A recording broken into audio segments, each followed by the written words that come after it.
we have this rotating leadership story in the markets, and right now, consumer discretionary and technology is leading, and that's because the 10-year has now gone from 1.75 back to 1.25, and there's a perception that inflation is all transitory, and the economy is going to slow down the second half of this year. So I think the opportunity set is in those inflationary beneficiaries, primarily in the cyclical value area. I think that's the opportunity set today, and the opportunity set not as much in the growth technology because they've just done very well.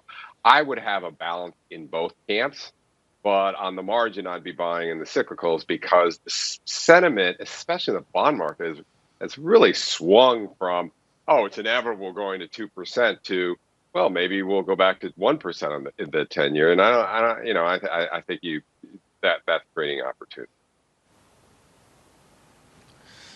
Andrew, let me just push back on that view. Do cyclicals and the reflation trade broadly still work in this environment where we are talking about peak growth? We're talking about the possibility of peak earnings as well. Margin compression may very well show up in the numbers in the current quarter. And then, of course, we could have cautious outlook statements as well. Does reflation still work in this environment? Sure. Well, yeah, I mean, those are risks. But you heard Jamie Dimon very optimistic on the second half of the year. Some of the banks have been very optimistic so far on the second half of this year. And margins, what we're hearing, companies are passing on those cost increases. They're passing it on to a consumer who is flush with cash. They want to spend. I mean, parking lots are packed. You can't get a reservation at a restaurant.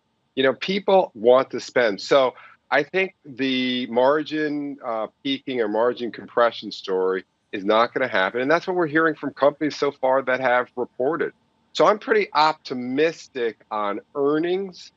I think earnings are going to continue to exceed Wall Street's estimates, and that's been the story of this year.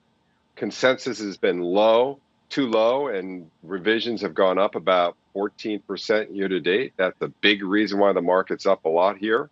And I think that's going to continue. There's other reasons to be a little cautious, but I don't think it's going to be margin compression. Shepard Smith here. Thanks for watching CNBC on YouTube.